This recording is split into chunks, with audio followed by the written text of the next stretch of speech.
All right. Welcome, everybody. Thank you so much for coming to the virtual Girly Book Club. And we are with authors Greer, Hendricks, and Sarah. Sarah, you're going to help me with your last name. Pekkanen. Pekkanen. Sarah Pek- Pekkanen. And the book that we read this month was written by these two lovely ladies, The Wife Between Us. And we also just want everybody to know that tonight we'll be giving away some other books, not written by these lovely ladies, but there's 4 chances to win our fabulous giveaways. And those books are Compliments of Book Trib, and they are The Lost Girls of Paris, The Guest Book, The Red Hotel, and The Poet. So there's actually 4 packs of 4 books. So we'll be asking questions, or we'll be giving you the opportunity to win these, and then we'll mail them to you after. So that's really fun as well. All right, let's dive right into this. I just want to read a little bit about these lovely ladies to start with. So I have their biographies here. So Greer Hendricks is the co-author of the New York Times bestseller, The Wife Between Us, and the forthcoming An Anonymous Girl, which I think we'll also cover a little bit about. Prior to becoming a novelist, she spent 2 decades as an editor at Simon & Schuster. She obtained her master's degree in journalism from Columbia University, and her writing has appeared in the New York Times, Allure, and Publishers Weekly. She lives in Manhattan with her husband and 2 children. Now, Sarah is the international and US Today best-selling author of 7 novels, plus an extra 2 that she co-wrote with Greer, The Wife Between Us and An Anonymous Girl. She's a former investigative journalist and feature writer, and her work has been published in the Washington Post, USA Today, and many others. So we're so thrilled you could join us, ladies. And I know I was just saying prior that you're both super busy because you're both on a very busy tour for your new book, An Anonymous Girl. So thank you for joining us today and making the time. And are you both back at home now? Yeah, we've been touring all month. So we've been to, I think, 14 cities so far this month, and we'll be meeting up again in New York at the end of the week. But right now, Greer's at home in Manhattan, and I'm in my brand new home, which is just outside of Washington, D.C. Okay, so you're not too far from each other. That's got to be convenient. Because one of my first questions actually is how this all occurred. I've just given a background story about your own independent lives, but tell us first. Maybe you want to kick it off, Sarah, and tell us how you met and how this has all come about. Yeah. Well, I was dreaming of writing a novel really from the time I was a young girl. And I became a journalist, as you mentioned, after college. And then when I had kids, I stopped writing for newspapers and magazines, and I stayed home with my boys. But I began to kind of quietly draft a novel. And because I'm a former reporter, I really check things out in publishing well. And I kept hearing this name of an editor, Greer Hendricks.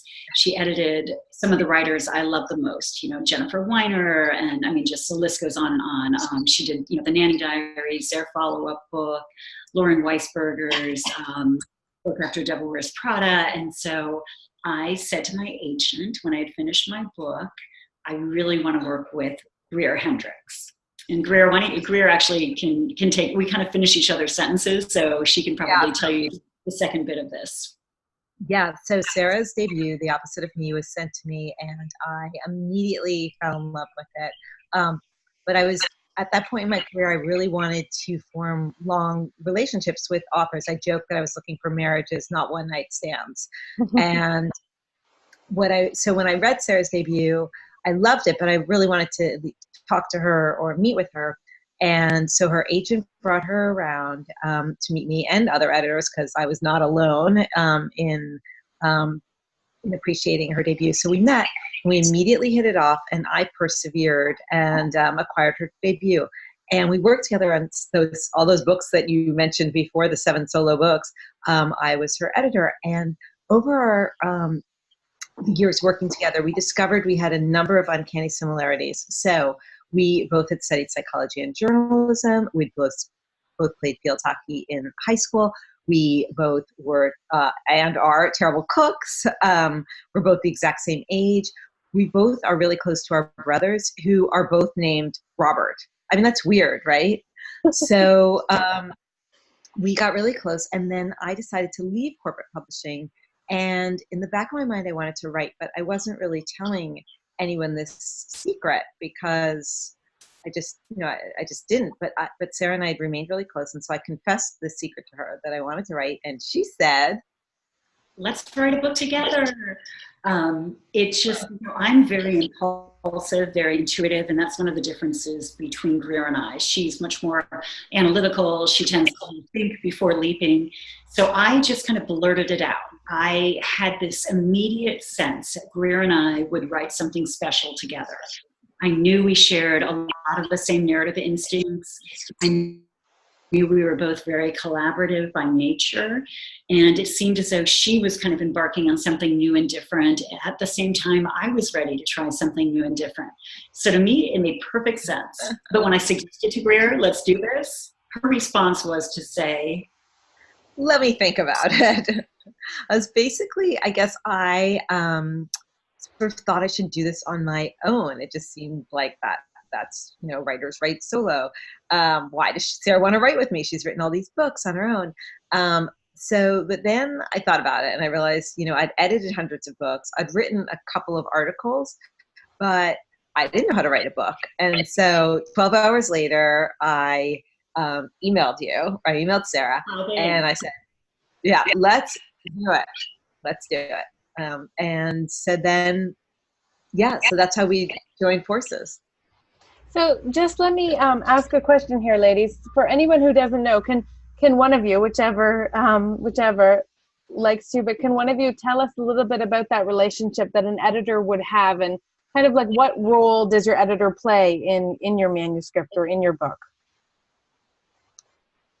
Well, I'll just speak for my relationship with Sarah and with a lot of my authors. I was a very hands-on editor. I loved the brainstorming, collaborating. When you work with authors over many years, they trust you, and so they might come to you with an idea that they have early on, and then you can kind of brainstorm back and forth with them about how they can deliver that. So there's that big picture, the big picture work, and then there's also the line editing. I would read Sarah. Let's say Sarah would send her debut or her follow-up, and I would read it and reread it and make like general comments and also specific comments. That's the editorial work. Editors do. I mean, you spend much of your time attending meetings,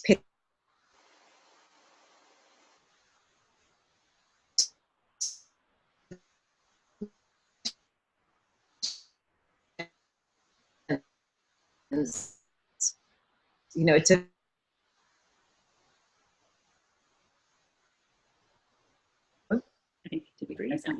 I feel like we're frozen.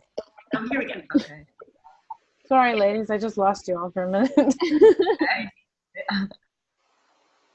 Did that answer that question? I don't know because I didn't hear half of it. Okay. We're going to assume that I did answer the question. I heard it here, so. Okay. Sorry about that. I just all of a sudden lost everybody. It all just froze. Well, we will move on then, so that you don't have to repeat yourself just for my sake. Can we, if you didn't dive into it, can we actually discuss? And Jennifer has a question in the chat window that kind of knocks the nail on the head. And she said, "I'm so curious to know how you were able to collaborate as co-authors to make this book sound like one voice. It was not obvious that there were two authors worked on this. She thought it was very impressive." And so, can one of you speak to how do two people write one book? Yeah, I can take that one. So what we do is actually very different than every other co-authors that we know. It's pretty typical that co-authors will each take a character or will alternate chapters, write on their own, and then send it back and forth. Greer and I don't do that. We write every single line together in real time. And so the way we do that is every morning at 9 o'clock, we log on to Google Docs. And in that way, we have a shared screen that we're both looking at from our respective hometowns. And we call each other. So we are on the phone, talking, writing together, and we are simultaneously, it's kind of a weird twin language at this point. one of us will start to type a sentence, the other will jump in and, cross something out, type something else in suggested mode. We're talking through an idea while we're doing all of this. It's really an unusual process. And I think because we do write books that are so twisty, we feel like we both need to be in together on the ground floor. We can't write a chapter and send it off because, we change our minds during the chapter, in which direction we're going to go. And plus we have so much fun writing together. We spend an enormous amount of time together every day on the phone. And then of course we're touring together and, we're often emailing and chatting in the off hours when it's not our official work day, but we get along beautifully. And so for us, it just works, whatever magic, whatever alchemy there is, it's working for us. I'm glad to hear that you get along very well. Yeah, thank God. Oh, do you want to know proof? This necklace I'm wearing, Greer gave. Are you wearing yours, Greer? Of course. Yeah, we both have them on. These are our lucky necklaces. Greer had them made for the publication of Wife. The circle represents forever friendship, and there's a little blue stone that matches the cover of Wife. And then for Anonymous, this is our second charm, again, forever friendship with a red charm for the cover of Anonymous. And there's room for a lot more. So that's right. I just wanted to add to the question about how we write so seamlessly together. The other thing that we do is we visit each other's cities every month when we're not touring, or every other month. And so we try to reserve those trips for like the big brainstorming sessions. And like if I go to DC, Sarah will be responsible for bringing Post-its, or when she comes to New York, I'm responsible. And this is also one of our differences, I would say, because I get let's just put it this way. One of us gets the really good Post-its that stay up on the wall, and the other one gets like the cheap Post-its that flutter to the ground, But the brainstorming is, and another difference that Sarah, I can't, you guys can't raise your hand from see, or I can't see, but like how many of you have watched Homeland with Carrie Matheson, kind of crazy Homeland in the walls? That's how Sarah likes to outline, like the Post-its are everywhere. They're, just like she sees crazy patterns, and I'm like tidying up after her, like I can't concentrate like this. So that's another one of our tools for writing together. Awesome. Sarah, do you want to confess your secret? Or do you want to confess the story? Oh God. Yeah, Greer loves this story. Actually, you probably don't love the story quite as much as I do, but we were together in DC and we were plotting out An Anonymous Girl, which is our new thriller. And so I had the Post-it notes and, we're writing things and pasting them all over the walls, like gun or knife, did this person bleed out? And, we were writing a couple sex scenes or a couple racy terms in there. And so Greer needed to leave to head back to New York. And so apparently it was my job to on the Post-it notes from the walls. So I did photograph them, but in our haste to make Greer's train, I was seeing her off to the train station, I forgot to pull down dozens of these giant Post-it notes with crazy terms from all over the walls of Greer's hotel room. So I can only imagine some poor cleaning crew walking in there and looking around. And I'm still shocked that they let Greer back into DC. I think she's probably on a no-fly list somewhere, but so far so good. Yeah, so far so good. That's a good tale. We do have questions about your writing style. So Jen, actually, I was going to say that our first giveaway was going to go to the first question we received. So Jen, that would be you. And Jen's question was what was the most challenging thing about collaborating on a novel as opposed to writing independently? Oh gosh, only the technology, really, the glitches of figuring out how are we going to do it. For me, when I wrote solo, it was very internal. I would go to a coffee shop and I would put on headphones and blast acoustic rock or opera or whatever I was listening to, and the novel would play out in my head and it would just go right to my fingertips and onto the page. So I think I had a little bit of a learning curve where I had to learn to articulate all of my thoughts with Greer, who did that, quite naturally as an editor. She was very used to articulating her ideas. And so there was just that intermediate step I needed to add. So personally for me, that was the biggest challenge. But I think, for both of us, we always say it's a technology. Things glitch out here and there, but I think we've got it pretty well figured out by now. It was more in the beginning that was a bit of a problem. And have you actually ever had a disagreement about plot points? So I wouldn't say we've had any disagreement.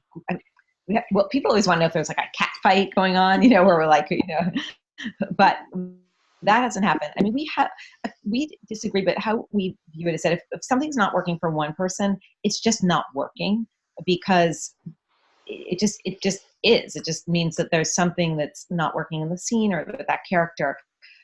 Probably I wouldn't say our biggest disagreement, but I would say the thing that we pushed each other the most on, where there's the most back and forth, was actually the ending to The Wife Between Us, because we were going to do it one way, then we wrote it another way, then we went back to the first way. Something was nagging at me that wasn't working, but I was having trouble articulating it. And Sarah was very patient, and we went back and forth, and we ended up coming up with, with an ending we both were really pleased with. Which, to be fair, if you're writing a book, I mean, it goes through multiple revisions anyways, and I mean, your editor weighs in, I'm sure everybody weighs in. So it's kind of like you're doing that process while you're writing, almost, in a way. Yeah, that's exactly right. Okay, so let's dive into the actual, as you know, the Girly Book Club read this book this month, and I have a question here about getting into the nitty-gritty of the characters and the plot. If anybody else has a question about character or plot, please put it in the chat window, and the first person to write one will get one of our book giveaways. So my question is that the name change, the Nellie Vanessa, having the names different, was this always the case? Was this planned from the get-go, or how did the planning of that take place? Oh, that's interesting. I don't think we've been asked that before. So yeah, I'll answer and you can weigh in or tell me if you remember differently. But I think we did know in the beginning we couldn't have the same name. So we had a discussion about how to do it. And, I recall us coming up with that kind of nervous Nellie. So we did know from the very beginning we'd have to have different names. I think we just maybe took a little bit of time to figure out exactly how to execute that. Yeah, the lightning bolt idea for this book was the fact that Nellie, everyone has read this book. I'm assuming they're all a part of this book club. So that they would be, that they were the same person. And then I remember, just like you did, at first we were trying to come up with like a name that would be shortened, but we realized that would give it away. It had to be so different that the reader wouldn't pick up on it, but yet a believable nickname. Like we couldn't just have the one character be Greer and one be Sarah and there not be any explanation. So fair enough. Okay, our first question about plot is from Elena, and she wants you to weigh in on Maureen's character and her role in the novel. She says she seemed to be a villain at the end. Oh God, Sarah, can I answer this one? Yeah. Okay. So Maureen's character really evolved. When you talk about writers and revising and how some things we plot out in the beginning and some things just sort of take crazy turns, but Maureen was going to be actually an ally to Vanessa, so much so that I named her, when Sarah and I are trying to come up with names, we often look to our bookshelves, and I have a good friend, Maureen Sherry, who wrote a book. And so since Maureen was going to be an ally, I was like, oh, let's name Richard's sister Maureen. And then she gradually became darker and darker. And then our editor Jen Enderlin, who's fabulous at St. Martin's, she really wanted to up the stakes and make Maureen even more of a villainess. And then the embarrassing thing was that my friend Maureen then wanted to host a party for me, and I had to give her the book and explain, no, I didn't name this creepy character after you. You know, the character just changed. Luckily, she's a writer and understood how these things happen. But that was Maureen. Can we talk about Richard as well? Was he a narcissist? I think Richard was very complicated. I think it was really important to Greer and I that we explained, even though it wasn't an excuse, there was a little bit of an explanation for why he did the things he did. I'm not sure narcissist was exactly right. I think he was, he was obviously a very damaged person, and he damaged others quite deeply. But I think he did, in his own warped way, truly love Nellie Vanessa. But obviously he, was horrible to her, and he nearly destroyed her. So I'm not sure exactly what kind of diagnosis you would give somebody like that other than abusive. We talked a lot about it in our book club, and about how it opens up a big bag of worms, really, the cycle of abuse, and the fact that you did share a little bit about his own upbringing. And was that so that we understood, or so that we felt sympathy for him? I think we just wanted everyone to understand it's really important to us. We get to know our characters so intimately. We can tell you, what they eat for breakfast, what their, favorite brand of shirt would be. Like, we know these characters inside and out, and it's really important to us that he was not just purely a villain. I mean, he's a very bad guy, but that people understood the psychology of what made him, who he was, and what had happened to him in his childhood. So that was, with all of our characters, we talk endlessly. Our two favorite words are "what if." So we sit there, what if, to process the backstories of our characters.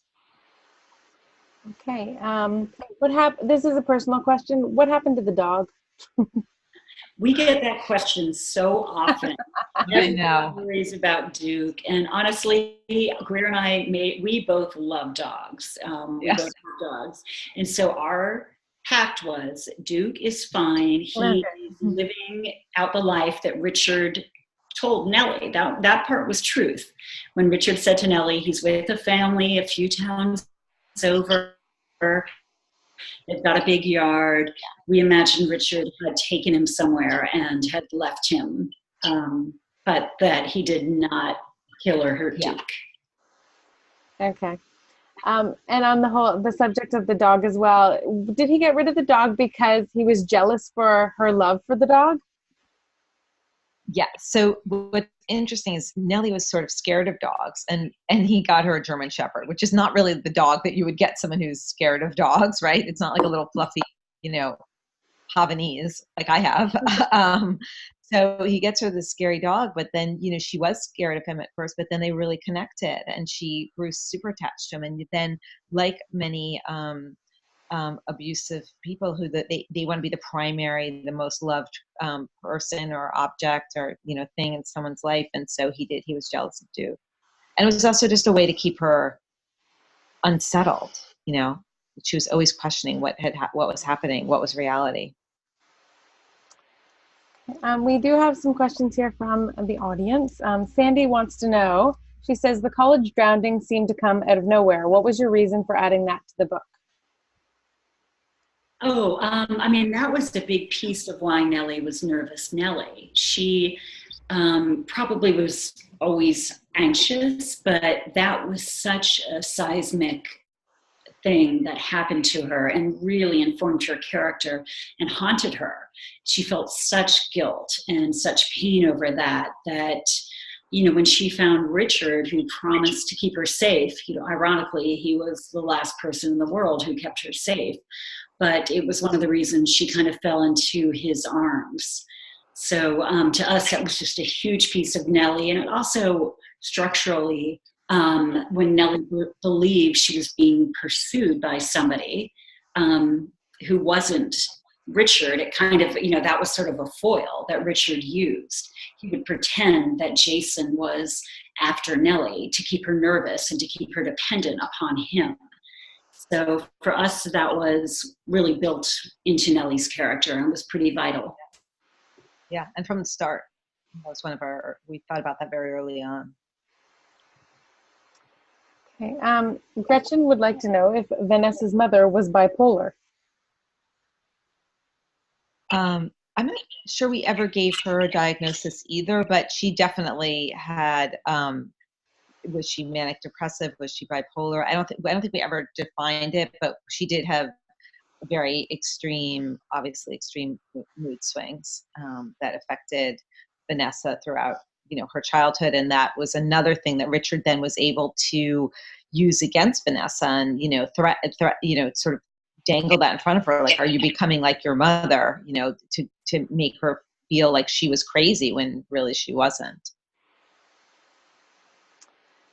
And Shay would like to know, she says it's not about the plot, but since this genre is so popular, she wants to know if you find it hard to read books in the same genre while writing, or do you stay away so it won't interfere with your writing process and coming up with new ideas? Yeah, very insightful, Shay. That's a great process question, and you're absolutely right. We love this genre, and when we're writing, we stay away from it as much as possible, partly because you don't want to absorb somebody else's story when you're really needing to keep your own as fresh and new and original as possible. So you're exactly right. We have so many questions all of a sudden. Good. I will just keep working on them here. Katie would like to know, she says this book had some rich supporting characters, Vanessa's aunt, we love Vanessa's aunt, and friend. How do you balance giving those characters depth while also moving the larger story forward? We love Aunt Charlotte too. Everyone wants an Aunt Charlotte in their life. And in fact, many of the scenes with Aunt Charlotte made us cry. I mean, I remember vividly being Sarah and I in a hotel writing one scene with her where we were both like a tear streaming down our face. And Sarah actually got us t-shirts that have slogans, some of our key phrases. And one of them was Aunt Charlotte always makes us cry. Character, I mean, I think we needed an Aunt Charlotte. We needed Vanessa to have a place to go when she left her marriage, and a place that felt safe for her. I mean, she was, although ironically, Sarah, remember we were going to have her house be haunted. Oh my gosh. And there'd be ghosts. We had some crazy ideas. But I'm not sure I feel like it's just sort of more fluid, how it's sort of like the plot characters. Sometimes you feel like you need a character to move the plot along. Sometimes you just have a character that is going to be integral to the plot from the beginning. Yeah, and I think we felt like Vanessa needed somebody in her corner. As Greer said, Yeah. She was going through so much. She, was losing a lot. We wanted to give her that really solid maternal character. And, Aunt Charlotte's subplot, which was that she was going blind, really reflected the larger theme in our book, which is that all of our vision is compromised to some point, whether it's because of our biases or our anxieties or whatever it is. We don't see everything clearly, including our own memories, our own perceptions. So we wanted to build in a piece of that for Aunt Charlotte to have her own little subplot. Okay. I have lots of questions for you about Maureen. They really want to know more about Maureen and Richard's relationship. So we actually have 3 questions about this relationship. So Kristen said she was a bit confused about Maureen. She was thinking, were you thinking she was obsessed with Richard? Debbie was also curious about the relationship between Maureen and Richard and thought it was creepy. And Jen also says that she got an incestuous vibe from the relationship. Was that your intention? I don't think incestuous exactly, but Maureen definitely wanted Richard all to herself. She had taken over, being like a mother figure to him when his parents had died. She helped raise him. and she didn't want to share him with any other woman for sure. I'm not sure it was really sexual it wasn't sexual in nature, but there was definitely that connectedness between the two of them. We wanted her, we definitely wanted her to be creepy, and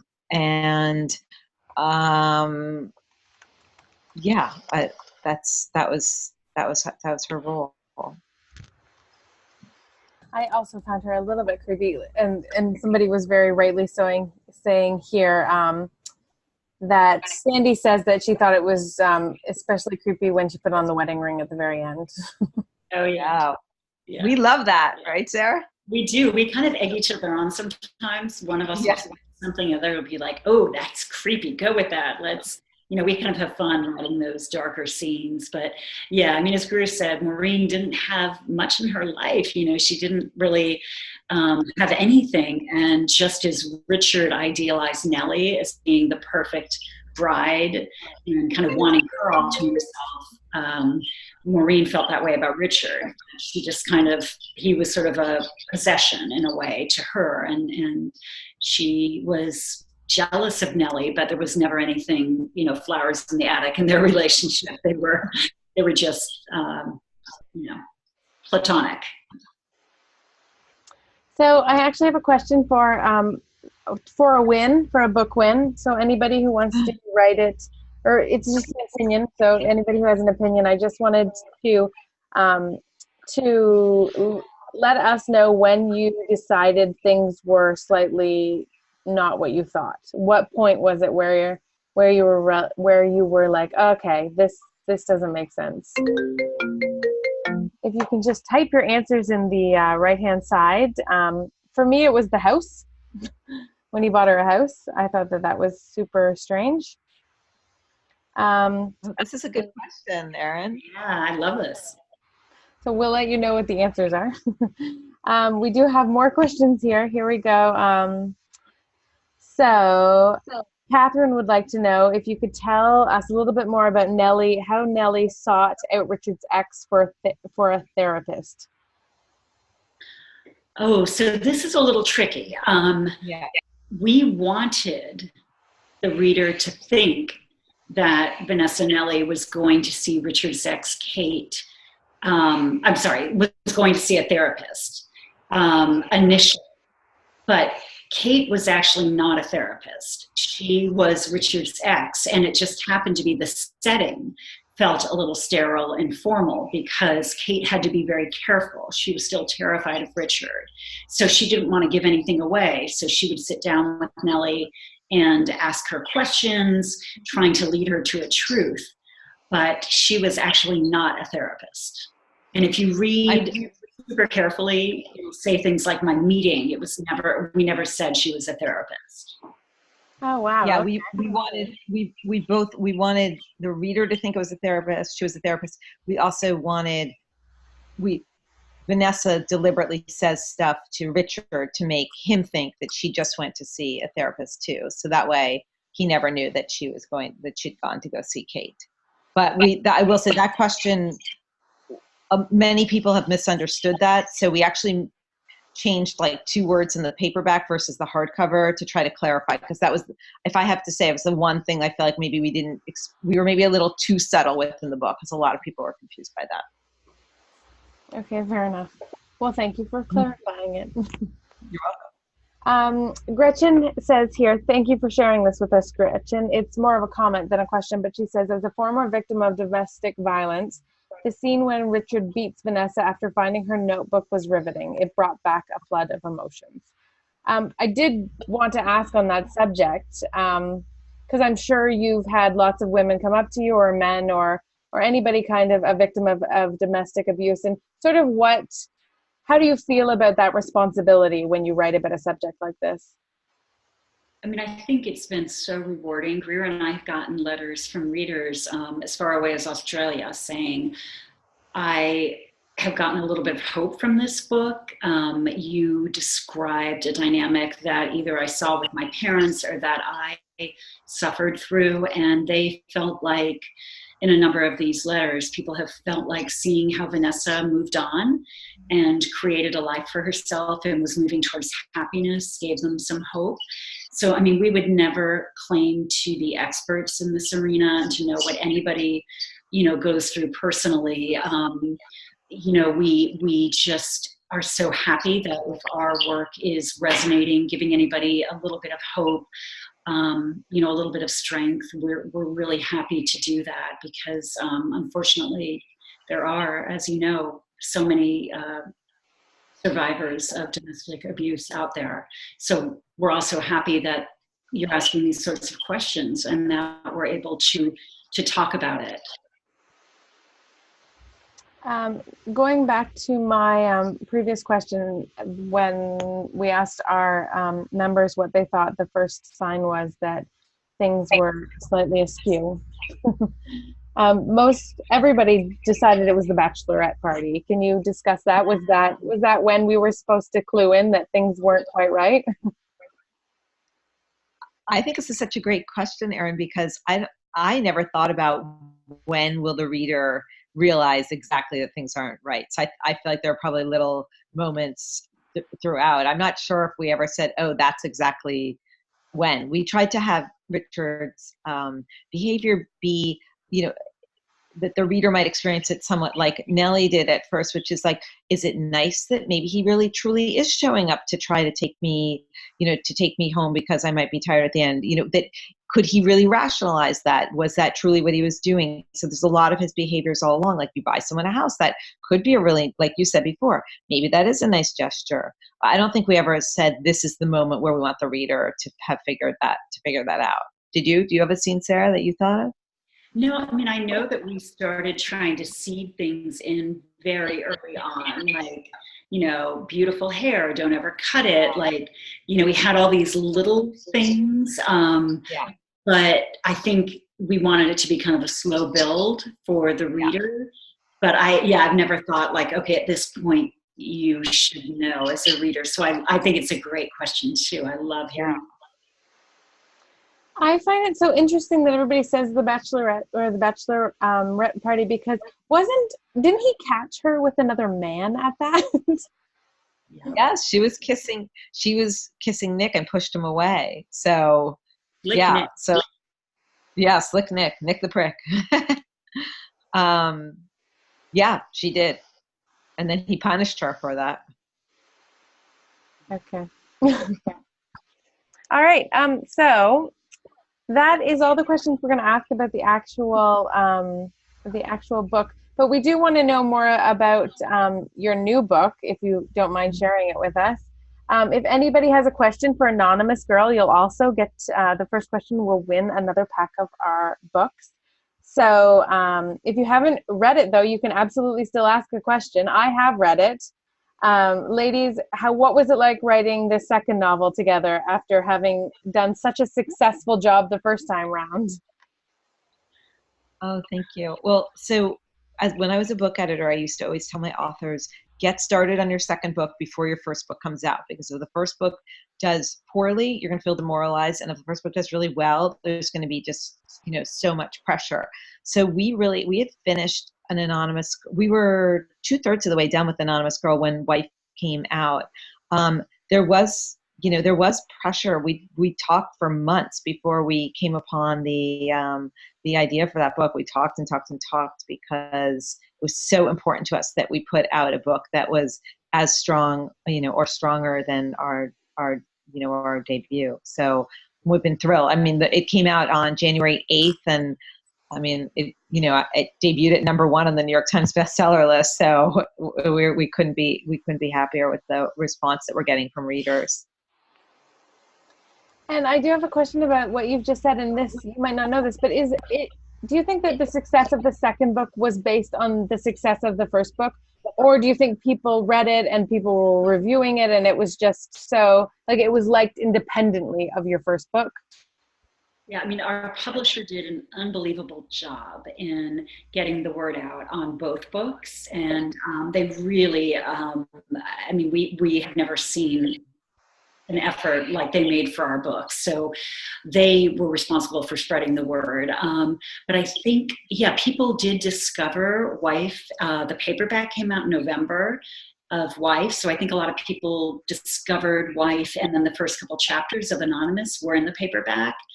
And they, the books kind of helped each other because Wife is now on the bestseller list too. So I think people read one, they like it, and then they go find the other. So yeah. That's very complimenting then. It works well, that system.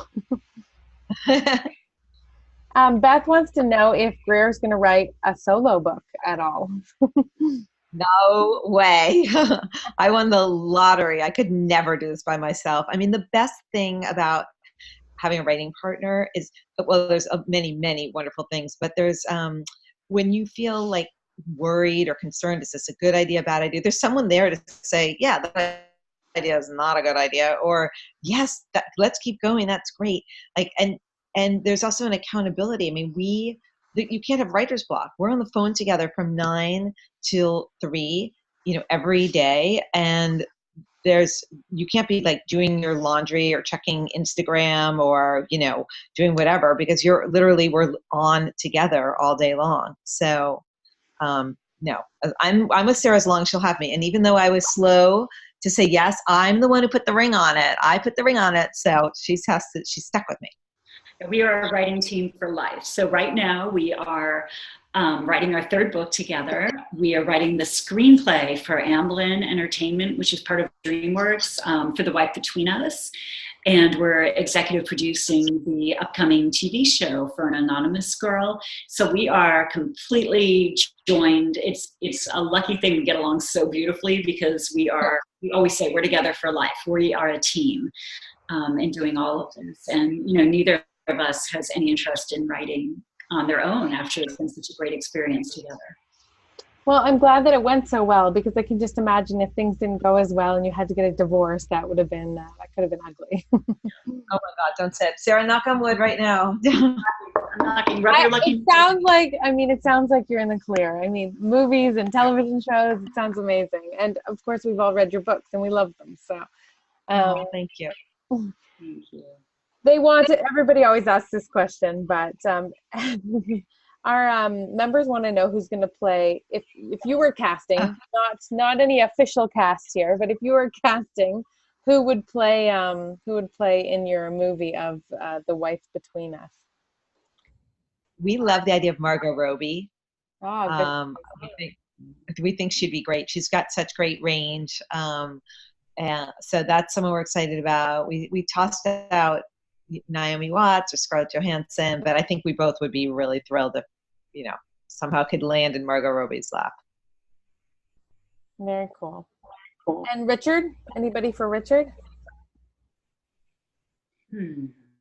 Richard's a little tricky. I originally liked Leo DiCaprio, but I'm kind of getting away from that. I just think he's kind of a chameleon. I think who do you think, Greer, for Richard? I feel like we haven't figured that out, and I feel like sometimes people that is trickier for us somehow. We have such a strong feeling about Vanessa, and Anonymous. We have very strong feelings as also. So yeah, we'll take suggestions for Richard. Anybody have a good casting idea? Write it in. Good question, actually. I should have asked that. I do have a question, Allison. I didn't lose your question here. Didn't really fall into any category, so I didn't ask it, but I will now. She would like to know if either of you are Chi Omega, and it's because she is Chi-O, so she was curious, and you made Nellie part of that sorority in the book. No, I didn't even go to a college with sororities, so no. That was pure fiction. Yeah, I just saw, by the way, somebody mentioned Bradley Cooper for Richard. I saw that pop up, so I love that idea. I like that idea too. Yeah, you could do much worse. Yeah. Just a couple short questions, and I'd like for both of you to answer these. But favorite author, favorite book? Oh, wow. That's such a hard question. Can I just say like my favorite that I recently read? Is that fair enough to answer? Yeah. Okay, so Bad Blood. It's nonfiction. It's about Elizabeth Holmes, who the woman who started that pharmaceutical company Theranos, and it was such a scam. And I love that book because I feel like she could have been a character in one of our books. The author's last name he's got an unpronounceable last name. He was a Wall Street Journal reporter, and it's just riveting. It reads like a fictional thriller. And you, Sarah? I'll go back to my old favorite, Truman Capote in Cold Blood, because it's narrative nonfiction, but it reads like the most compelling fiction. And that was just a really important book to me when I was a newspaper reporter, and I would write narrative nonfiction. So that one always has a really special place in my heart. And when you're reading, are you reading for inspiration, or are you reading for enjoyment, or? Mostly now we're reading for work. Honestly, we both are reading a lot of arcs that we've promised to read already for things that haven't been published yet, that are coming out. But we also, Greer and I tend to like the same things. So if one of us stumbles across something, that we love, we'll suggest the other one read it when we do have time. And also, we read a lot, like we both subscribe to Psychology Today, and we both listen to a lot of podcasts. So we're always, keeping our ears open for like interesting stories or tidbits or things that might inform, our next work. And do either of you belong to a book club? I do, but I don't often get to go because it meets during the day. And like I said, we're very strict with our days because our writing time is so sacred. So I don't get to go as often as I like. Okay, Jen actually has a good question here. She wants to know if there's any upcoming, on the subject of arcs, she wants to know if there's any upcoming releases that you've read that you'd recommend. Well, one that I read that just came out is My Sister, the Serial Killer. So that's a really interesting book. The title kind of gives you a little clue about it, but it's actually got this wry kind of funny tone. It's this woman whose sister keeps murdering her boyfriends, and the narrator has to clean up after her sister, who she loves, but doesn't quite understand. So it's a quick, interesting, original read. Awesome. Thank you for sharing that with us. Well, ladies, thank you so much for your time. We really, really appreciate it. And I urge everybody who hasn't read Anonymous Girl to go out and get a copy. It is now on sale. Very exciting. And we can't wait for your next book. Can you tell us the title, or is there a working title? No title. No. But it'll be another psychological thriller, strong, relatable female protagonist. And when can we expect that? Sometime in 2020. 2020. All right. Well, thank you, ladies, so much for your time. And thank you, everybody, for joining us. Valerie's been in touch with all the prize winners, and we'll get those mailed out to you this week. So have a good week, everybody, and keep reading. Thank you, guys. All right, thank you. Thanks. Bye.